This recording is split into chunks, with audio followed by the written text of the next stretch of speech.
Bonjour à tous, j'espère que vous allez bien. Aujourd'hui, on va continuer notre travail sur la recherche interne, puisqu'il s'agit de ça sur cette chaîne, et notamment comprendre comment passer d'une technique standard à une technique un peu plus avancée pour agrémenter nos pratiques martiales respectives et en cherchant à aller toujours plus loin.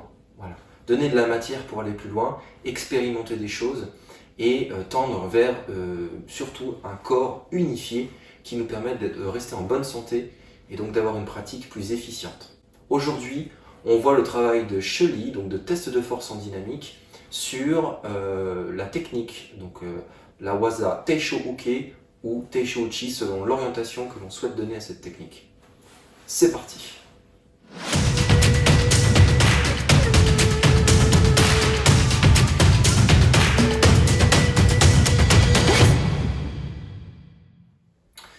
Donc aujourd'hui, on va travailler deux nouveaux chenilles qui vont en fait se combiner avec les premiers chenilles que l'on a vus semaine dernière.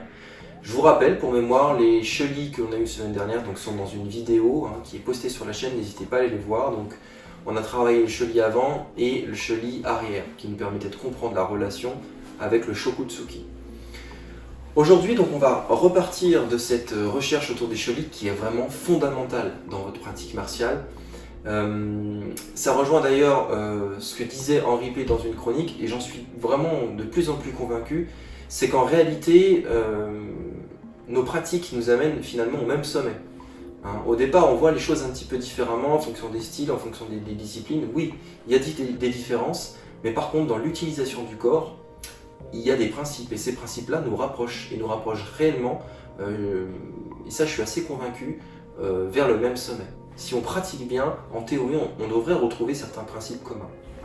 Ce que je vous montre ici aujourd'hui, à mon sens, sont des principes communs. D'accord? Donc je vais illustrer ça avec une technique de karaté, mais ce sont des principes communs. Le chenille en question, donc on va se placer comme en Wuji. Donc pareil, je vous renvoie à la vidéo sur la chaîne qui explique la posture de base, puisque tout part de là. Donc on va se mettre comme ceci, on va bien vérifier que les pieds soient parallèles, bien installer sa structure, puisqu'il s'agit d'un travail structurel, de ce que je vous propose dans ces séries de vidéos. Donc je positionne mes bras vers l'avant, et au même titre que la semaine dernière, on avait travaillé chenille avant et chenille arrière, cette fois-ci on va ouvrir les bras, d'accord? Donc on va utiliser ce chenille-là, donc on installe bien l'axe du corps, et on va travailler l'ouverture, d'accord? Donc 1, donc je cherche à évoluer dans une épaisseur, le vide est épais, je ressens la force sur l'extérieur des bras, puis je reviens à état neutre. Et ensuite, à nouveau, j'applique le chenille numéro 4 ici, en cherchant à revenir et à resserrer.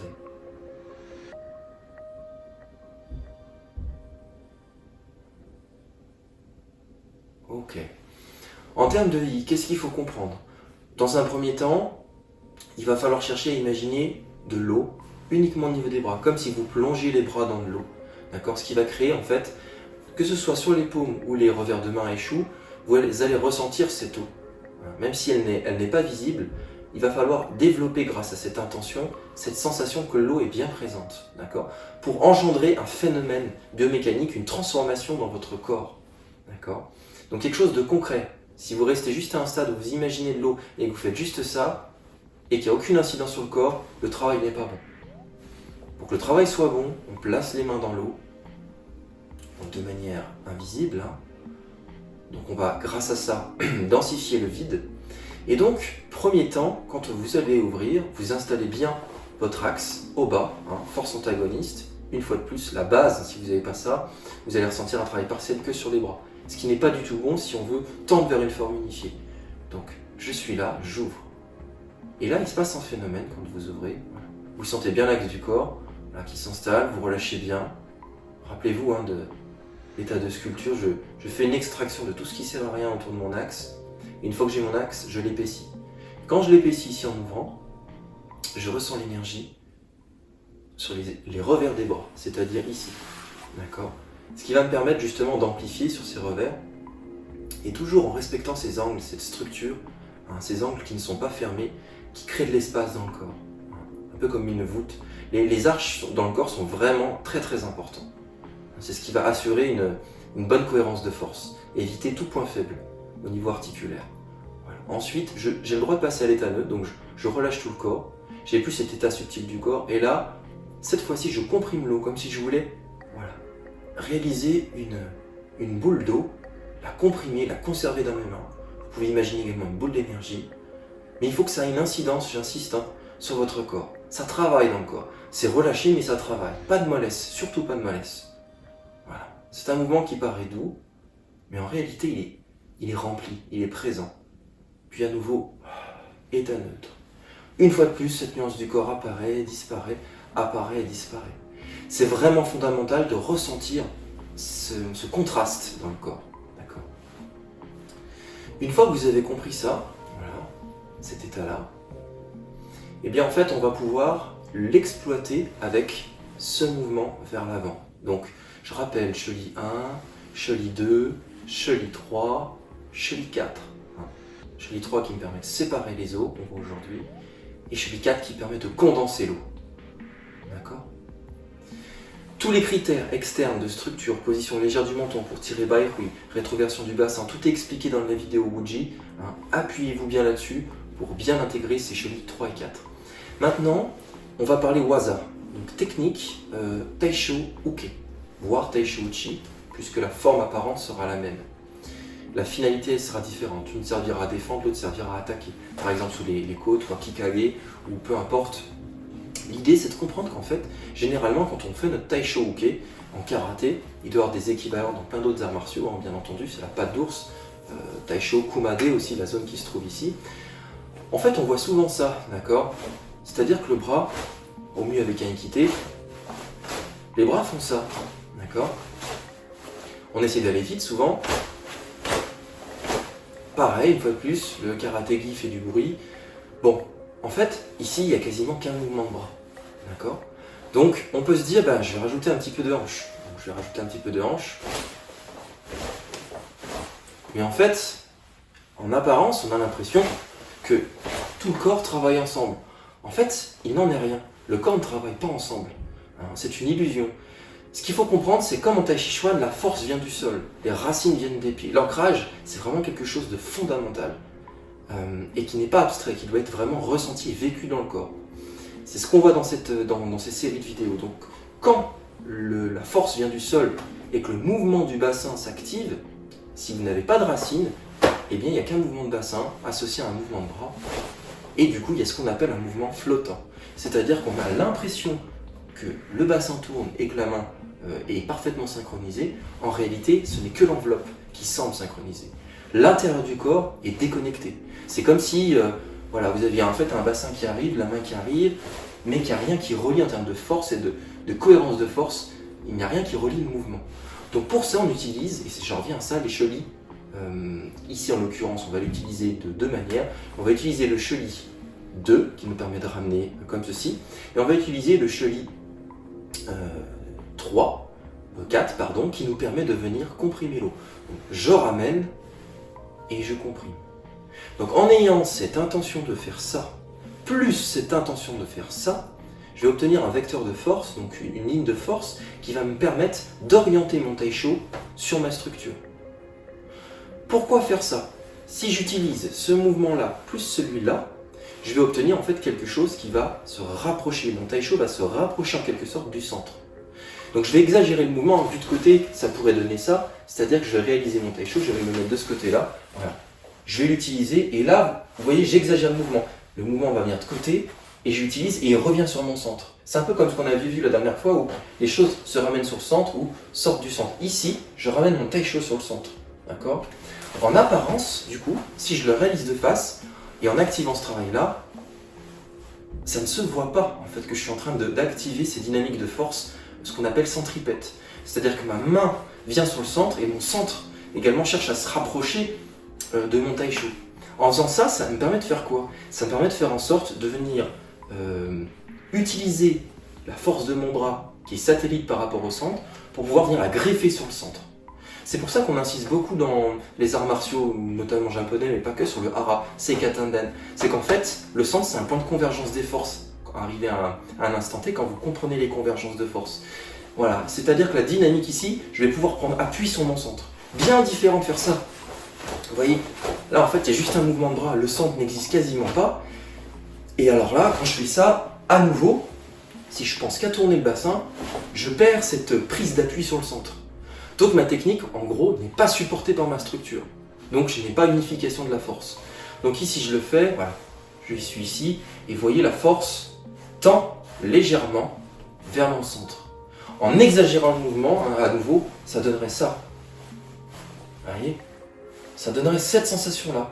Sauf que maintenant, on va la rendre invisible, cette sensation-là, apparente, pour la vivre de l'intérieur. Donc si je le fais, voilà.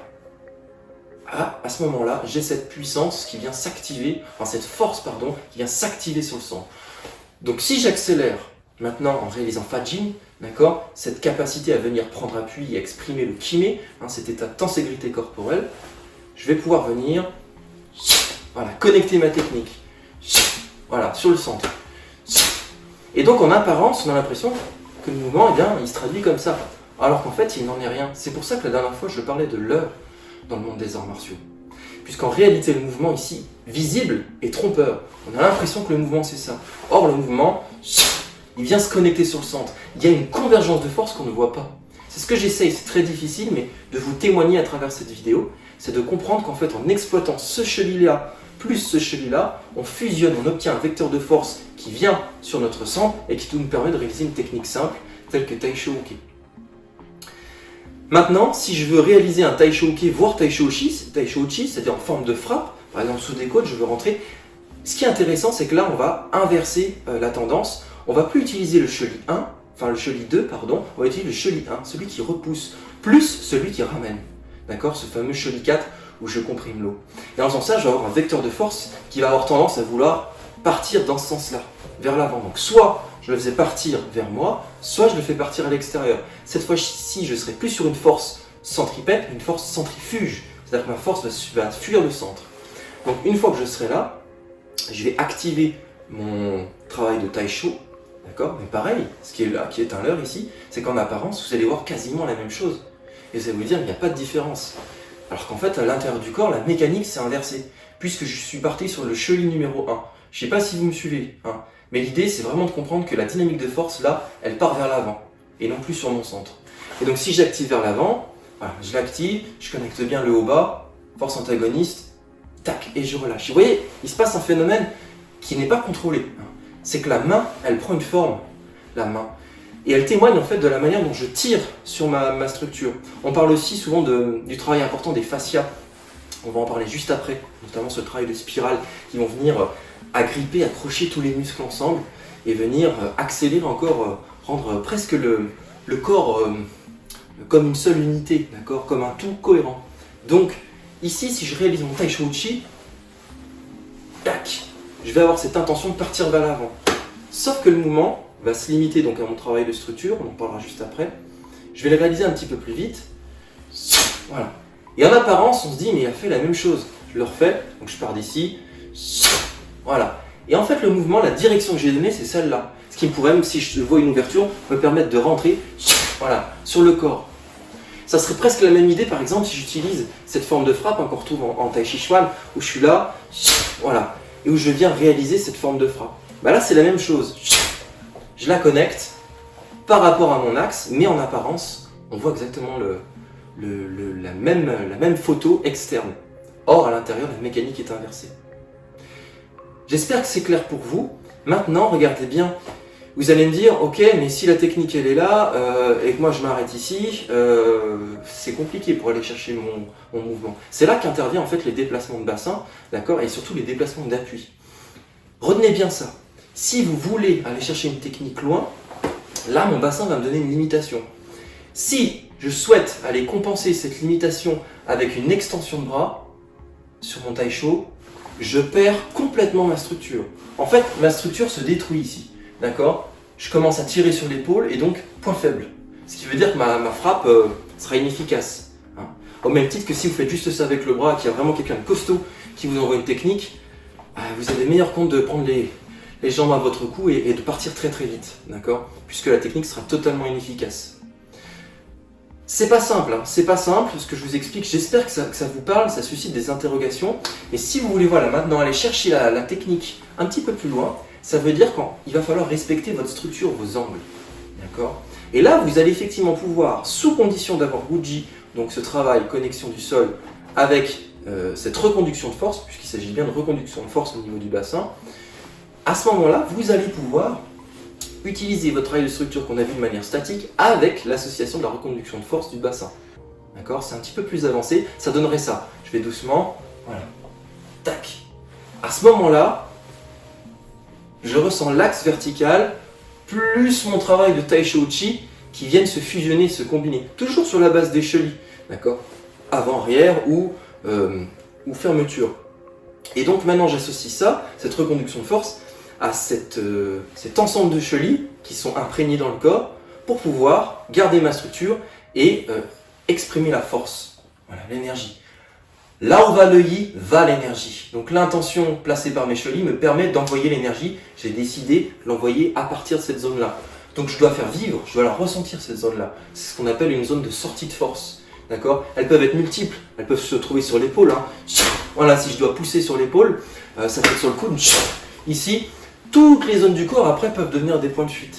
Mais bon, c'est un petit peu tôt dans la vidéo pour le moment, mais ça vous donne des pistes. Donc là, j'utilise cette sortie, voilà, ici, et je vais donc pouvoir exploiter cette vitesse du bassin. Voilà, qui me permet de connecter le corps malgré le fait que finalement j'ai utilisé mon bassin. Donc j'utilise mon bassin et je connecte quand même mon corps à travers le mouvement. C'est toujours ce principe-là de vide rempli. D'accord? Je remplis le vide, je le remplis jusqu'à atteindre le paroxysme. Voilà, ici. Et là, je peux activer cet état de force, voilà. Ici. Ici. D'accord? Voilà pour aujourd'hui, on ne va pas aller plus loin. Il y a déjà beaucoup de matière. Retenez tout simplement qu'à partir déjà d'une combinatoire de chevilles avant, arrière, plus chevilles de fermeture, on peut transformer la nature et la qualité de notre Taisho. D'accord? Les Taisho, on verra après, ça peut être d'autres techniques ou Ratsuki, comment on peut activer des forces au bas, notamment par exemple sur Hagioki, comment ça marche, d'autres techniques, Juji, etc.